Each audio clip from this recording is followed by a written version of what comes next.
I'm going to do 2015 rod and reel arsenal. I think I might get one more rod, and yeah. But to start off, I just threw this one in for fun, kind of, because I guess it does count as a rod. This is what I do. I go creek fishing with my friends, and yeah, we go creek fishing in teeny creeks where there's like creek chubs and stuff. There's no smallies that we fish for. There's only like creek chubs that we fish for in the creeks and stuff. So this is my creek chub fishing rod. I have 8-pound test strand on here, and it's on a Daiwa Shock 1003 3B reel. Daiwa Shock 1003 3B reel. It's really teeny. I have it on a Zebco Dock SP 301, and this is actually really durable for yeah, for this rod, for how small it is, and it's good for little creek fishing, for the stuff we fish for in creeks, like creek chubs. All right. So what I have here is, it's a split grip. This is a Daiwa Jupiter. It is a 6.6 medium heavy spinning rod. I have that paired up with a Shimano FX 2500 FB with 12-pound test Suffolk, no, 14-pound test Suffolk super tough line. And I have it wacky rigged with a Gary Yamamoto Senko. And yeah, here it's got a split grip. It's really comfortable in your hands. And as you can see, there's the Daiwa logo. Yeah, all around. Really, it's got pretty nice durable guides going up. I mean, they're Fuji guides, and it's got a Fuji. It also has a Fuji reel seat. So I mean, it's a really nice rod overall, and nice and sensitive at the tip, so you can detect bites really easily. As you can see, I'll only flick it a couple times with my finger, and you can see how sensitive that tip is, really. And let's go on to the next one. This is specifically a frog rod, but I use it for frogging and flipping and pitching. I use it for frogging, flipping, and pitching. So I have a rod glove on it right now, which I'm going to take off. But let me take this off. I got to figure out a way how. There we go. Alright. So this is my flipping and pitching rod. Oh yeah, I forgot to oh wait, never mind. I did tell you the reels on the spinning rods. Yeah, this is a flipping and pitching rod and frog rod. That's what I use it for. Yeah, I'll tell you the specs on it right now. Sorry, I just had to fix something. Right, so this is a 7.3 heavy. Yeah, this is the Cabela's Tournament ZX rod, and it's actually really nice. Like, if you've ever held like a tennis racket or something, that's what the grips are. They're the grips on this rod. The grips are made from the grips that make tennis rackets, or whatever you call them. I have this spool up with a Cabela's Tournament ZX 100 HLS. It's a Daiwa reel. It's a Daiwa 100 HLS reel. I think it might be a Tatula. I think it's a Tatula HLS. No, well, it might be a Tatula HLS. I'm not sure. Pretty expensive reel, but worth the money. So I didn't buy it as a combo, but I bought them separately. But you could choose to buy it as a combo for a lesser price. So I eventually chose that, but I bought them separate, not as a combo. But it's kind of hard to explain. But it's nice and sensitive, good to detect bites. It has that versatility to set the hook when you're on that heavy mats of grass and all that cheese and stuff. So yeah, I feel really confident with this rod and reel. it's a really nice rod, and I would recommend going out and buying one. If you're into frog fishing and if you like to flip and pitch. I'm just putting the rod glove back on because shout out to rod gloves, because I mean they keep my rods really protected, and they keep them nice and safe so they don't get dinged or scratched or anything that'll harm my rods. And also shout out to Tackle Warehouse with giving these great reel covers. They slip on really nice, really easy, and yeah. So big shout out to Rod Glove and Tackle Warehouse. I order all my stuff from Tackle Warehouse, which is really great website. I'm sure all of you know what that is, Tackle Warehouse. But if you don't, I would recommend going on that website and getting all of your fishing tackle and all of your needs on Tackle Warehouse, because they really are a great website. Alright, now enough talking.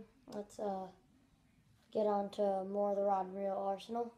What I have here is a Daiwa Tatula 7-foot medium rod, and yeah, I use this for throwing all my crankbaits, my square bills, my lipless, and my regular crankbaits and stuff like that. I use these for all my crankbaits.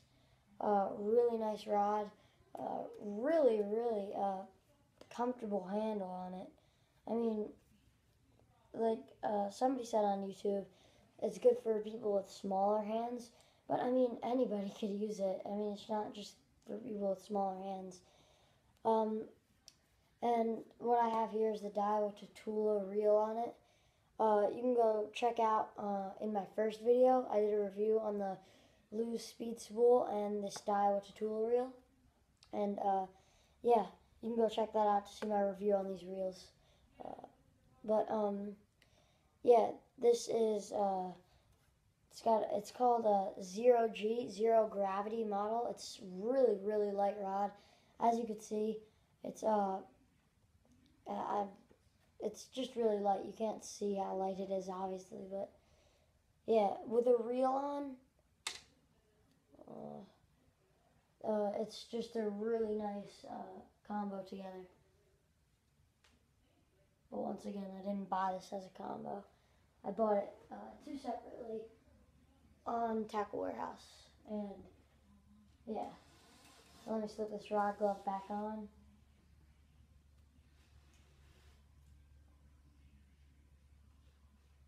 Okay, so let's get on to the next rod and reel.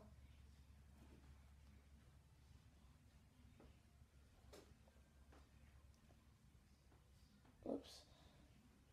I just had to fix something in my Cabela's Tournament ZX rod. Alright, sorry about that. So now what we're going to move on to is another really nice rod and reel. Let me just get this situated and everything. So I wasn't super prepared for this video. Alright, so sorry about that. What I have here is I have another Daiwa rod. I love Daiwa rods, and I also love St. Croix rods. The Cabela's Tournament ZX is really nice too. I mean, yeah, it's just a nice rod also, but Daiwa and St. Croix are my favorite, I would say. So right here, it has a really nice, comfortable split grip cork handle, and this is another really light rod. This is the Daiwa Pro Scion, and is a 6'6" medium heavy, and I use this for all my top water baits, like spooks, my mistake, pop bars, and like jitterbugs, and all my top water baits. I use this rod for them.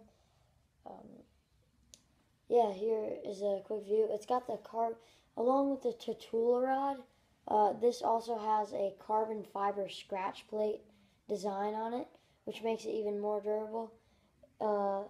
This doesn't have a Fuji reel seat or Fuji guides. I don't think Daiwa does have Fuji, but they their own custom reel seats, I think.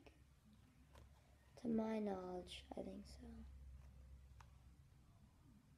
You know what, this actually, let me take this off. This might have Fuji on it. No, it does not have Fuji reel seats or anything like that, or Fuji guides. But it has nice, durable, I think they might be Alkanite guides. And it's just a really nice rod and reel mashed together. This reel, I forgot to mention, is the Loose Speed Spool Carbon Fire. I got this at Dick's Sporting Goods for $79.99. And yeah, it's a really, really nice reel. All the speed spools are nice. I mean, you can't go wrong with Lose, really. But yeah, that's a really nice rod. Nice and sensitive to detect those bites. All my rods are nice and sensitive, but durable at the same time. So yeah, that is my Dial Pro Scion paired up with a Lose Speed Spool. Last but not least, I have my St. Croix Mojo Bass rod. And let me just get this rod glove off of it real quick. Yeah, this is my St. Croix Mojo Bass. It is a 6.6 medium heavy power, fast action, and yeah, it's the Mojo Bass, and it's the worm and jig rod. These are really, really nice rods. They're a little tip heavy, but once you get used to them, they're really light and they're really comfortable to hold in your hand and stuff. Easy, just easy rod to handle. Great rod. Nice and sensitive at the tip. Protects bites really nice. And what I have paired up with this is a Abu Garcia Silvermax reel right here. And my ball bearing, it's 6 ball bearing, and this is a 6:4:1 gear ratio, I believe. If I got that right. I think it is a 6:4:1. Yes, it is. It's a 6:4:1 gear ratio. And I like to use that for worm and jig. As you know, Mojo Bass rods are all technique specific. And this technique is worm and jig. And worm and jig fishing is a really, really effective way of fishing. If you haven't tried it out, really nice and fun to do. And I think that'll wrap up my Rod and Reel Arsenal video. Hope you enjoyed. Make sure to comment, like, and subscribe. See you next time on Hook and Reel in New Jersey.